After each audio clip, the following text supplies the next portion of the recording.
soc Oti Ferrandó, soc de de Castelló i vinc a participar en vivències.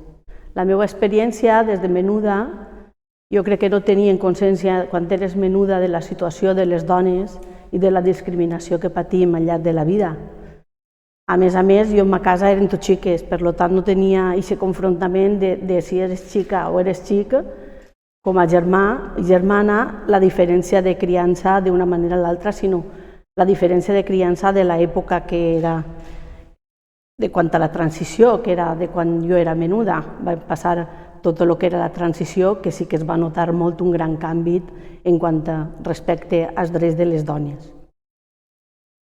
El primer que me ve al cap era, quan era adolescent, un fet molt important que va passar en Espanya, que va ser el cop d'estat del 81, el 23F, i jo en aquell entonces anava a l'institut. Quan vaig arribar a casa, ma mare era delegada del magasin i tenia un llistat de totes les dones que eren afiliades en aquell entonces a comissions obreres del magasin.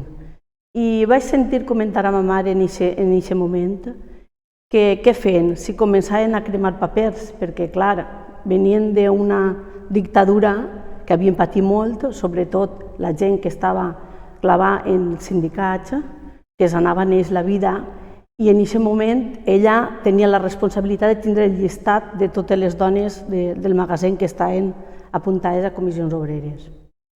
Jo en aquest moment va ser com un xip, perquè jo la veritat és que estava cansada d'acompanyar a ma mare al sindicat i ho veia com una cosa normal. Avui no ho veig normal en referent a que me diuen moltes vegades «Ai, és que tu has sigut molt valenta quan t'has dedicat a defendre a les dones, sobretot en el treball i això». I jo pense en ma mare en aquella època i no me veig al mateix nivell, perquè clar, a mi no m'anava, quan jo estava defensant a les meves companyes, no m'anava a mi la vida.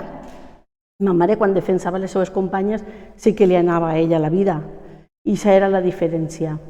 Després, en el treball, clar que tinguem moltes diferències, començant per el tema de que entres a treballar a un magasin o entres a treballar a una empresa gran o menuda, dona igual, però les dones no tinguin la possibilitat d'anar evolucionant i d'anar tinguent categories superiors que ens tenen vetades per el fet de ser dones, ni tinguent les possibilitats de ser fixes en aquesta empresa per el tema de ser dones, sempre en l'excusa de que ells poden fer una feina que tu no la pots fer de força, o quan jo vaig començar l'excusa era de que ells és que portaven el jornal a casa i necessitaven per a poder menjar. Ara això ja no tenen aquesta excusa, és l'excusa de la força. Però la realitat és que sí que ens discriminen a les dones per el motiu de ser dones. No aposten per un col·lectiu que siguem més de la meitat de la població i no estan apostant per tot el que puguem aportar les dones en el tema de treball. En el tema de treball i en tots els aspectes en general.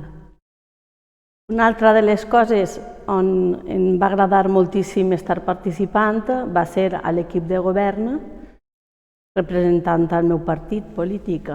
I d'ahir, a veure, en política ja sabem el que n'hi ha, que les dones no apleguem a estar en política per la quantitat d'esforç que hem de fer. Sabem ja que portem tota la càrrega que tinguem de casa, portem la càrrega del treball i damunt la càrrega política, on cada dia t'estan dient que o eres la millor o ja no pots estar, pel fet de ser dona. No ens exigeixen igual a un home que a una dona per estar en política. Però bé, jo, dins de les coses que vaig fer des de l'Ajuntament, que em va agradar moltíssim, va ser el Pla d'Igualtat Municipal. Crec que és important i moltes vegades diuen per a què serveix el Pla d'Igualtat Municipal, no, les dones. I les dones dins del municipi se suposa que han de ser totes igual. Tinguem molts problemes les dones, per exemple, en referència a lo que és urbanisme, que m'agrada a mi comentar aquesta vessant, que, per exemple, anem de nit i anem pels carrers foscos.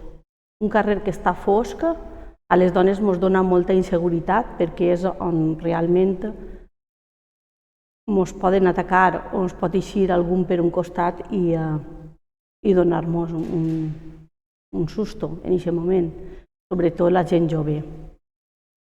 Una de les coses que n'hi havia en el Pla d'Igualtat era millorar en l'enllumenat públic. I aquesta millora de l'enllumenat públic era referent a les dones en la situació que estem d'anar pel carrer insegures.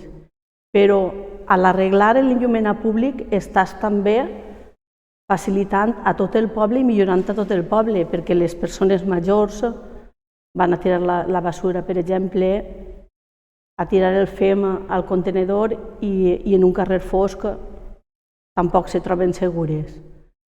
I les dones ens hem d'animar a estar en política, perquè les lleis que no fem nosaltres la faran contra nosaltres. Per tant, crec que és important, encara que moltes vegades ens sentim poc recolzades o poc valorades en política, però hem d'estar ahí, hem de fer el pas de dir jo estic ací i vaig a fer-ho el millor que sé, que segurament serà molt millor que molts homes que estan en política només per estar.